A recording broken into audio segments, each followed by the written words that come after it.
오늘 밤에도 하나님의 은혜가 저희 여러분에게 함께하기를 기원합니다. 오늘은 열왕기상 5장부터 볼 건데 6장 말씀을 읽었습니다. 지난주에 우리는 솔로몬 시대가 얼마나 풍요롭고 평화로웠는지를 보았습니다. 그런데 이 풍요와 평화는 어떻게 얻은 거라고 했지요? 솔로몬이 지혜로워서 이룬 거라고 했나요? 우리 그렇지 않다는 것을 알고 있습니다. 이 풍요와 평화는 신명기에 약속된 대로 하나님께서 주신 겁니다. 특별히 왕이 하나님을 사랑하기에 주신 복입니다. 이제 한번 생각해 보시기 바랍니다. 왕이 하나님을 사랑합니다. 그런데 백성들은 하나님을 사랑하지 않습니다. 사실 이런 경우는 거의 없는데, 왜냐하면 백성들은 왕을 어쨌든 따라가기 때문입니다. 이런 경우는 거의 없는데, 이런 경우에 백성들이 하나님을 사랑하지 않더라도 왕이 하나님을 사랑하면 그 왕 때문에 나라가 풍요롭고 평화로울 수 있습니다. 이번엔 다른 경우를 말씀드리겠습니다. 이번에는 백성들이 하나님을 사랑합니다. 그런데 왕이 하나님을 사랑하지 않습니다. 사실 이런 경우도 사실은 거의 없습니다. 왜냐하면 왕이 하나님을 사랑하지 않으면 백성들도 대부분 하나님을 사랑하지 않기 때문입니다. 그래도 한번 생각해 보시기 바랍니다. 백성들은 하나님을 사랑합니다. 왕은 하나님을 사랑하지 않습니다. 그 나라는 어떨까요? 백성들이 하나님을 사랑하는 게 소용이 있을까요? 이 소용이 없는 거예요. 하나님을 사랑하지 않는 왕 한 명 때문에 나라 전체가 징계를 받습니다. 그러니까 이 왕정 시대의 중요한 것은 뭐냐면 왕과 하나님이 어떤 관계냐라는 겁니다. 하나님을 사랑하는 왕이 다스리는 시대라면 아무리 조건이 안 좋아도 하나님께서 지켜주시고 보호하시고 살게 하십니다.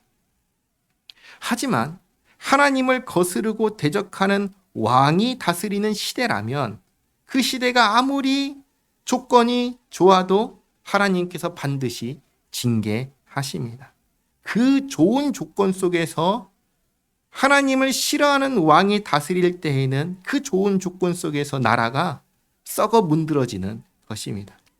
그러니까 중요한 것은 왕이 하나님과 어떤 관계냐라는 겁니다. 솔로몬은 하나님을 사랑했습니다. 비록 이 나라가 흠이 없는 나라 아니었습니다. 흠이 있는 나라지만 왕은 솔로몬은 하나님을 사랑했습니다. 그리고 하나님의 백성들을 잘 다스릴 수 있는 듣는 마음, 지혜를 구했습니다. 그렇기에 하나님께서 이 모든 풍요와 평화를 하나님께서 주신 겁니다. 그리고 오늘은 그 다음 이야기입니다. 이제 솔로몬이 해야 할 중요한 일이 있습니다. 그게 뭐죠? 성전을 건축하는 일입니다. 5장 1절은 이렇게 시작합니다. 솔로몬이 기름 부음을 받고 그의 아버지를 이어 왕이 되었다함을 두로 왕 히람이 듣고 그의 신하들을 솔로몬에게 보냈으니 이는 히람이 평생에 다윗을 사랑하였습니다. 두로 왕 히람이 다윗을 사랑했습니다. 그래서 다윗이 통치하고 있을 그때에 다윗을 위해서 집을 지어줬습니다. 사무엘상 5장 11절 말씀인데 같이 한번 읽겠습니다. 두로 왕 히람이 다윗에게 사절들과 백향목과 목수와 석수를 보내매 그들이 다윗을 위하여 집을 지으니 아멘. 두로 왕 히람이 다윗을 사랑해서 다윗이 왕으로 있을 때 그를 위해서 집을 지어줬습니다. 근데 이제 다윗의 아들 솔로몬이 왕이 되었습니다. 이 소식을 들었습니다. 그냥 있을 수 있나요? 그냥 있을 수가 없죠. 그래서 축하한다고 신하들을 보냅니다. 솔로몬은 가만히 앉아서 축하만 받을 수 없지요. 솔로몬도 화답하는 마음으로 신하들을 보냅니다. 그러면서 한 가지를 부탁합니다. 잘 보시기 바랍니다. 2절에 이에 솔로몬이 히람에게 사람을 보내어 이르되 당신도 알거니와 내 아버지 다윗이 사방의 전쟁으로 말미암아 그의 하나님 여호와의 이름을 위하여 성전을 건축하지 못하고 여호와께서 그의 원수들을 그의 발바닥 밑에 두시기를 기다렸나이다. 아버지 다윗은 평생에 전쟁했습니다. 그래서 성전을 건축하지 못했습니다. 이제 내 하나님 여호와께서 내게 사방에 태평을 주심에 원수도 없고 재앙도 없도다. 하나님께서 제 시대에 평화를 주셨습니다.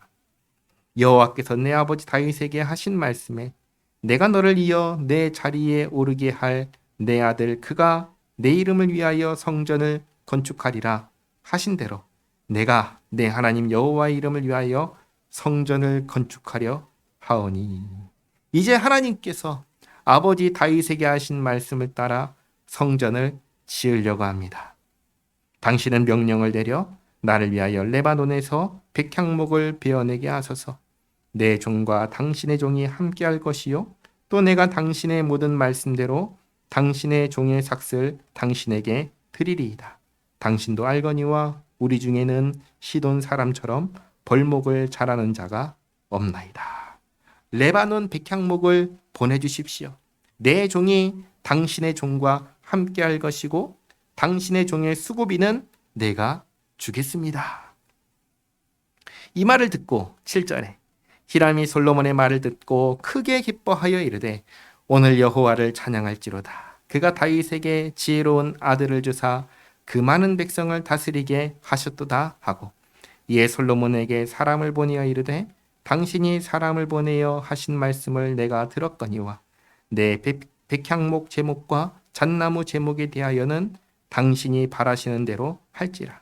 내 종이 레바논에서 바다로 운반하겠고 내가 그것을 바다에서 뗏목으로 엮어 당신이 지정하는 곳으로 보내겠고 거기서 그것을 풀리니 당신은 받으시고 내 원을 이루어 나의 궁정을 위하여 음식물을 주소서 하고. 이렇게 이제 히람이 레바논의 백향목을 잣나무를 보내겠다고 합니다.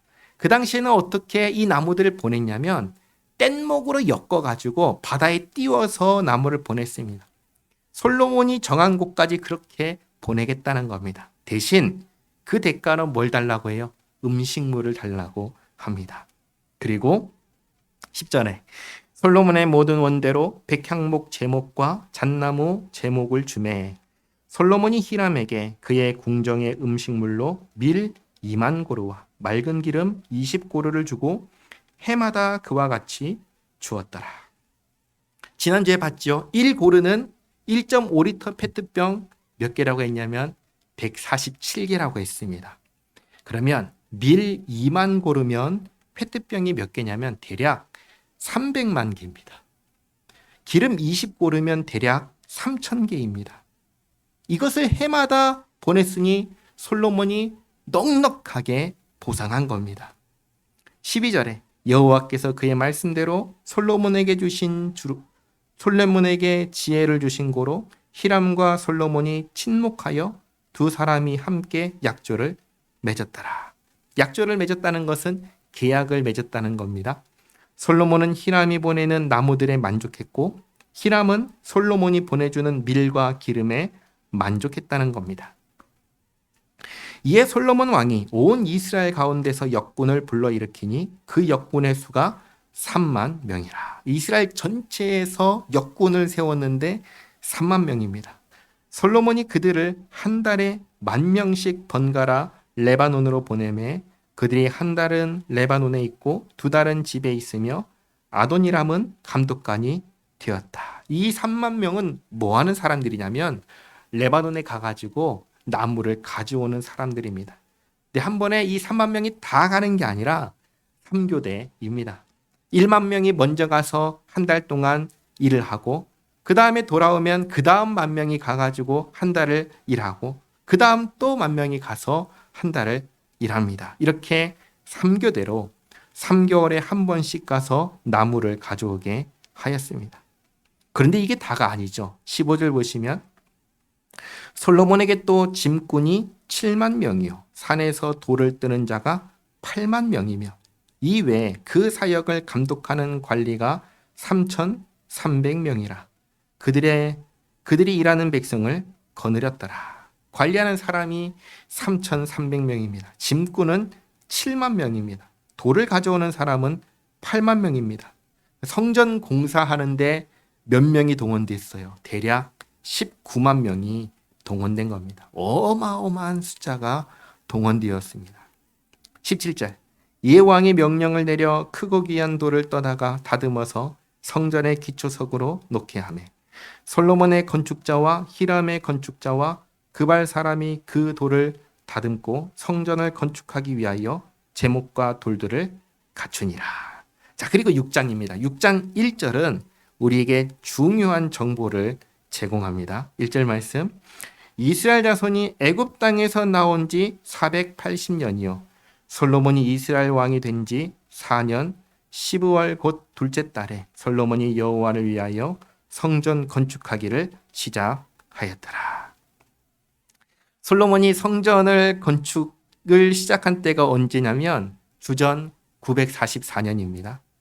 주전 944년이 어떻게 나왔는가? 이제 그거 말씀드리려고 나눠드린 종이를 보시면 아브라함부터 남유다 멸망까지 해서 주전 몇 년 하고 내용이 있습니다. 쭉 설명을 드릴 테니까 한번 들어보세요.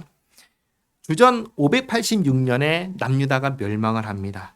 이 해를 기준으로 남유다 왕들의 통치 기간을 쭉 계산하면 솔로몬이 죽고 르호보암이 왕이 되고 남북으로 나눠진 그 해가 언제냐면 주전 930년이 됩니다.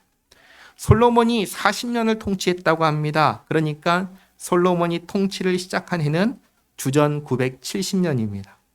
그리고 성전 건축은 솔로몬이 왕이 된 지 4년에 했다고 했으니까 주전 944년이 되는 겁니다. 자, 여기서부터 이제 아브라함까지 연대를 추정할 수가 있습니다.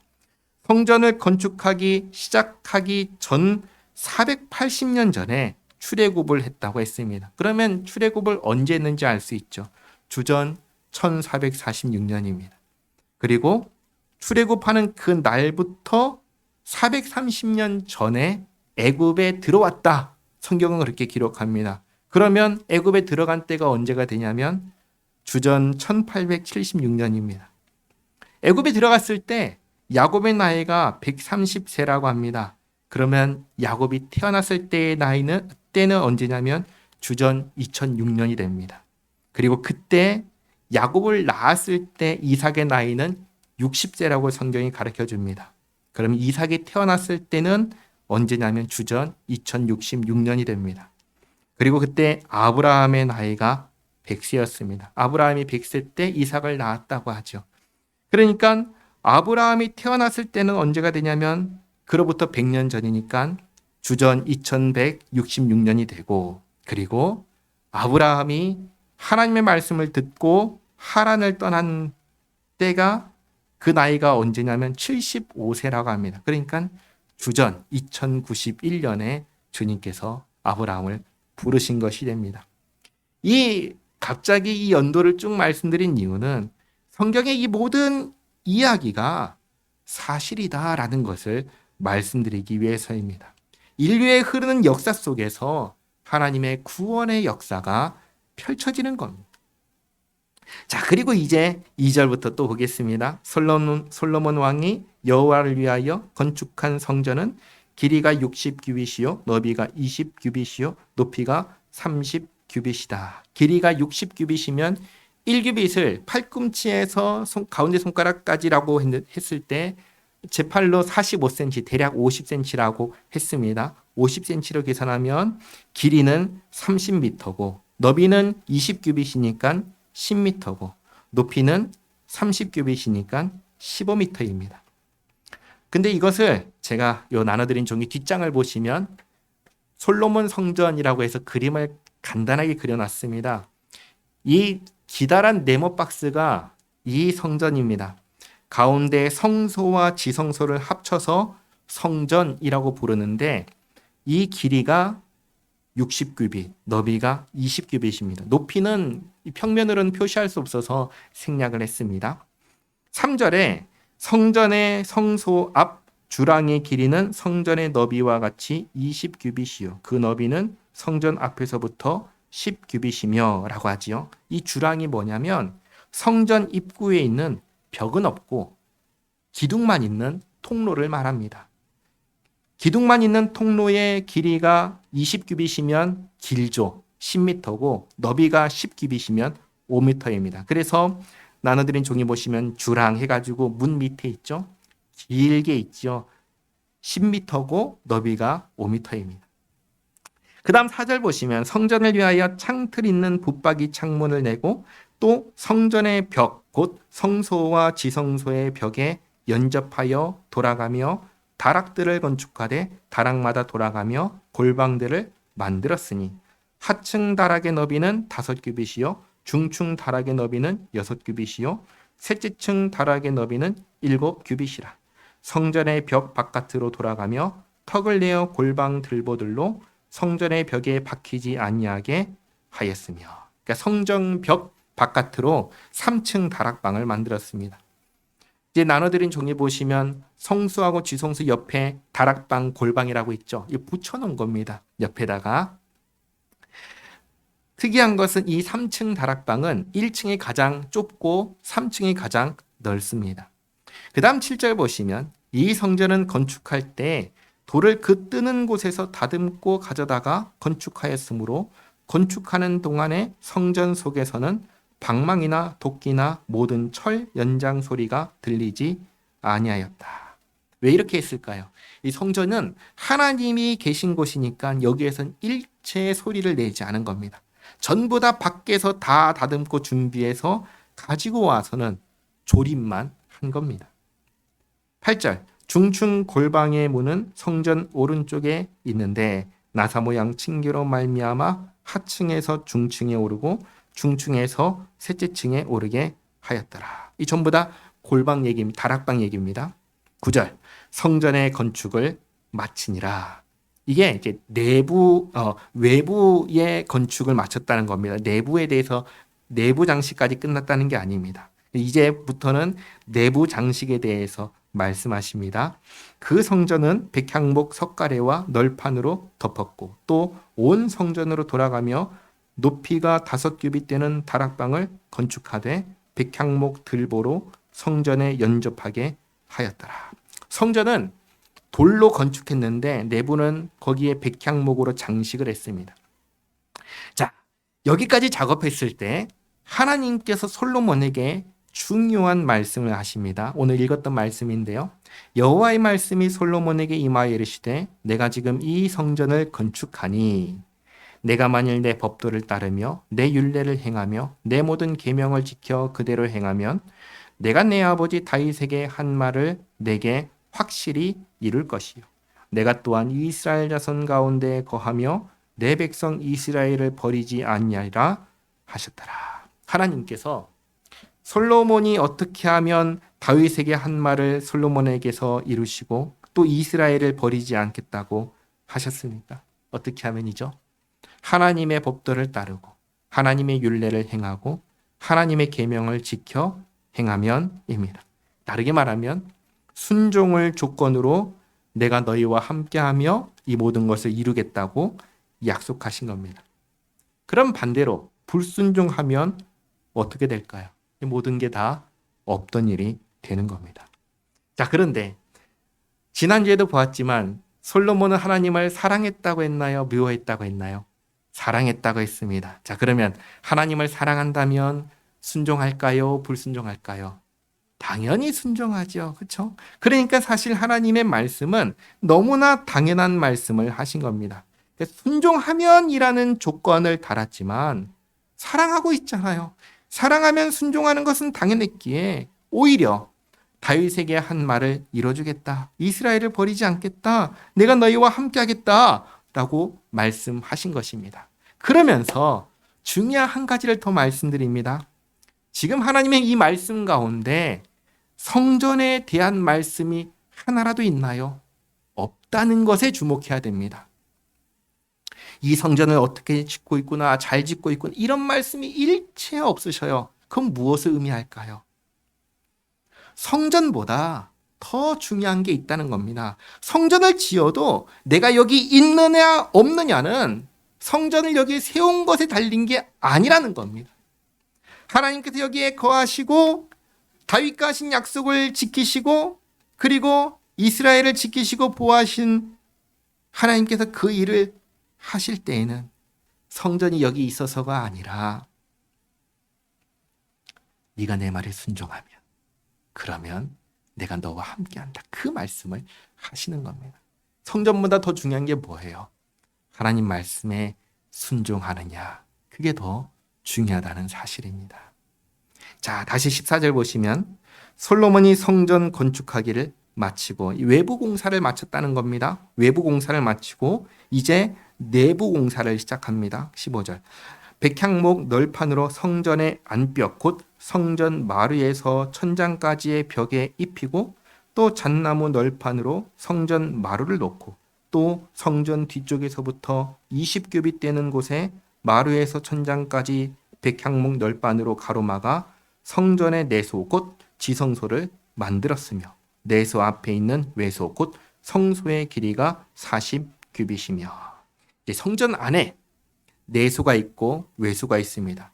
백향목 널판을 세워가지고 공간을 둘로 나눈 겁니다. 내소는 지성소를 말하고 외소는 이제 성소를 말합니다. 외소의 길이가 40규빗이니까 대략 20m입니다. 자, 그리고 18절. 성전 안에 입힌 백향목에는 박과 핀 꽃을 아로 새겼고 모두 백향목이라 돌이 보이지 아니하며 내부는 전부 다 백향목을 붙여가지고 돌이 보이지 않게 했습니다. 여호와의 언약궤를 두기 위하여 성전 안에 내소를 마련하였는데 이제 지성소에 언약궤를 두는 겁니다. 그런데 그 내소의 안은 길이가 20규빗이요 너비가 20규빗이요 높이가 20규빗이라 정금으로 입혔고 백향목 제단에도 입혔더라. 지성소는 정사각형으로 만들었습니다. 나눠드린 종이도 보시면 지성소하고는 네모가 정사각형으로 제가 표시를 했을 겁니다. 길이, 너비, 높이가 20규빗으로 10m입니다. 여기에도 백향목을 다 붙이고 정금을 입혔습니다. 그리고 21절에 솔로몬이 정금으로 외소, 그러니까 성소 안에 입히고 내소 앞에, 지성소 앞에 금사슬로 건너지르고 내소를 지성소를 금으로 입히고 온 성전을 금으로 입히기를 마치고 내소, 지성소에 속한 제단의 전부를 금으로 입혔더라. 성전 안팎에 있는 모든 것을 전부 다 금으로 입혔습니다. 자, 그리고 23절에 내소 안에 감람나무로 두 그룹을 만들었는데 그 높이가 각기 10규빗이라. 지성소 안의 높이가 10규빗, 그러니까 5m가 되는 두 개의 그룹을 만들었습니다. 지성소 안의 높이가 20규빗이니까 딱 그 절반 되는 높이입니다. 그룹은 뭐냐면 날개를 가진 천사를 말합니다. 24절. 한 그룹의 이쪽 날개도 5규빗이요 저쪽 날개도 5규빗이니 이쪽 날개 끝으로부터 저쪽 날개 끝까지 10규빗이며 다른 그룹도 10규빗이니 그 두 그룹은 같은 크기와 같은 모양이요 이 그룹의 높이가 10규빗이요 저 그룹도 같았더라. 솔로몬이 내소 가운데 그룹을 두었으니 그룹들의 날개가 펴져 있는데 이쪽 그룹의 날개는 이쪽 벽에 닿았고 저쪽 그룹의 날개는 저쪽 벽에 닿았으니 두 날개는 성전의 중앙에서 서로 닿았더라. 그가 금으로 그룹을 입혔더라. 한 그룹의 날개를 쫙 펼치면 5규빗, 5규빗이니까 10규빗이죠. 두 그룹의 날개를 나란히 펼치고 있으니까 나란히 총 20규빗입니다. 지성소 내부의 길이가 20규빗이니까 꽉 채우는 겁니다. 이 두 그룹 사이에 언약궤를 두는 겁니다. 29절. 내외소 사방 벽에는 모두 그룹들과 종려와 핀 꽃을 형상을 아루 새겼고 내외 성전 마루에는 금으로 입혔으며 내소에 들어가는 곳에는 감람나무로 문을 만들었는데 그 문 인방과 문 설주는 벽의 5분의 1이요. 감람나무로 만든 그 두 문짝에 그룹과 종려와 핀 꽃을 아루 새기고 금으로 입히되 곧 그룹들과 종려에 금으로 입혔더라. 지성소에 들어가는 곳에 감람나무로 문을 만들었습니다. 그리고 그룹과 종려와 핀 꽃을 새기고 금을 입혔습니다. 또 외소의 문을 위하여 감람나무로 문설주를 만들었으니 곧 벽의 4분의 1이며 그 두 문짝은 잣나무라. 이쪽 문짝도 두 짝으로 접게 되었고 저쪽 문짝도 두 짝으로 접게 되었으며 그 문짝에 그릇들과 종려와 핀꽃을 아로새기고 금으로 입히되 그 새긴 데에 맞게 하였고 성소 입구에도 감람나무로 문을 만들었는데 4개의 나무를 2개씩 연결해서 접어서 들어가게 했습니다. 그리고 그릇들과 종려와 핀꽃을 새기고 금을 입혔습니다. 마지막으로 또 다듬은 돌 3켜와 백향목 두꺼운 판자 1켜로 둘러 안뜰을 만들었더라. 이제 성전 밖에 안뜰까지 만들었습니다. 넷째 해 12월에 여호와의 성전 기초를 쌓았고 11째 해 불월 곧 8째 달에 그 설계와 식양대로 성전 건축이 다 끝났으니 솔로몬이 7년 동안 성전을 건축하였더라. 아멘. 자, 6장 1절을 다시 보시면 솔로몬 왕 4년 둘째 달에 성전 기초를 쌓았다고 했습니다. 그리고 38절을 보시면 11년 8째 달에 성전 건축이 끝났다고 합니다. 몇 년이 걸린 거예요? 7년하고 6개월이 걸린 겁니다.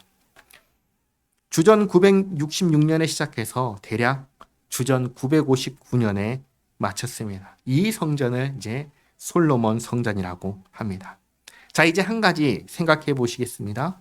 성전을 건축했습니다. 자, 그러면 이제 중요한 것은 뭘까요? 성전을 건축했으니까 이제 모든 것이 다 끝났나요? 아니죠. 성전을 건축했으면 이제 다음으로 중요한 것은 하나님을 섬기며 사는 겁니다.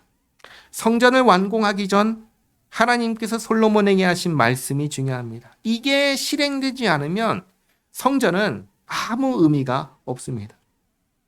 하나님께서 솔로몬에게 뭘 하라고 하셨죠? 그냥 간단하게 말하면 순종해라. 하나님 말씀에 순종하라 하셨습니다.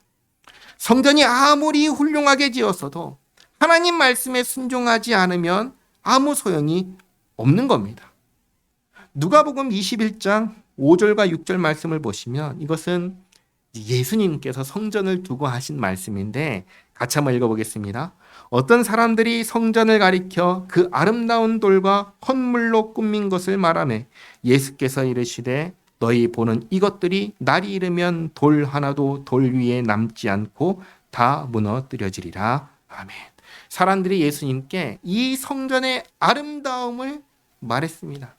예수님께서 그 말을 듣고 하나도 귀 기울이지 않으십니다.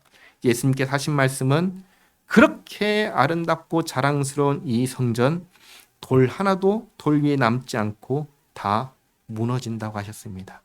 왜 그렇죠? 하나님께서 심판하기 때문입니다. 왜 심판하시죠? 하나님 말씀에 불순종했기 때문입니다. 성전을 짓는 것은 정말 중요한 일이 맞습니다. 하지만 성전을 짓고 모든 것이 끝나서는 안 된다는 겁니다. 이걸 다르게 말하면 성전을 짓는 것이 목적이 되어서는 안 된다는 겁니다. 그럼 뭐가 목적이 돼야 될까요? 하나님을 섬기고 하나님 말씀에 순종하는 것이 모든 일의 목적이 되어야 하는 겁니다. 만약에 성전을 짓는 게 목적이다. 그러면 지을 필요 없어요. 성막 있잖아요. 그냥 성막에서 하나님 잘 섬기면 돼요. 성전은 하나님은 원한 적이 없으시다는 것을 우리가 잊어서는 안 됩니다. 하나님께서 원하시는 것은 성전이 아니라 우리가 주님 말씀에 순종하며 살아가는 매일매일의 삶을 주님께서는 원하셨다는 사실을 기억하셔야 됩니다. 우리가 하나님 앞에 드려야 되는 영적 예배가 뭐냐 했을 때 우리의 삶을 드리는 거다. 우리 몸으로 드리는 거다라고 성경은 분명하게 가르쳐 주십니다. 우리가 그것을 놓쳐서는 안 됩니다. 오늘 말씀의 제목은 이거였습니다. 성전보다 더 중요한 것이 있다. 그게 무엇인가? 우리가 하나님께 순종하며 사는 것입니다. 한번 돌아보시기 바랍니다. 나는 하나님을 섬기는 사람인가? 나는 하나님 말씀에 순종하는 사람인가? 늘 이 질문을 마음에 품고 살아가는, 그리고 질문만 품으면 안 되죠. 그 질문이 가리키는 방향대로 하나님 잘 섬기고 하나님께 순종하며 살아가는 우리 모두가 되기를 바랍니다. 기도하겠습니다. 하나님 감사합니다. 오늘 솔로몬 성전을 건축하는 모습을 보았습니다. 두 나라가 연합하고 또 19만 명 가까이 되는 사람들이 건축을 위해 동원되었습니다. 그만큼 중요한 일이라는 것을 알 수 있었습니다. 그러나 그보다 더 중요한 일이 있다는 것 또한 오늘 알았습니다. 정말 하나님을 사랑하는 것, 정말 하나님을 섬기는 것, 정말 하나님께 순종하는 것이 없다면 저 아름다운 성전도 아무 의미가 없다는 것을 알았습니다. 저희가 정말 중요한 것을 놓치지 않게 하옵소서. 예수님 안에서 저희를 구원하신 은혜에 늘 감사하고 주님을 기뻐하며 주님을 영화롭게 하는 저희 모두가 되게 하옵소서. 예수님의 이름으로 기도하옵나이다. 아멘.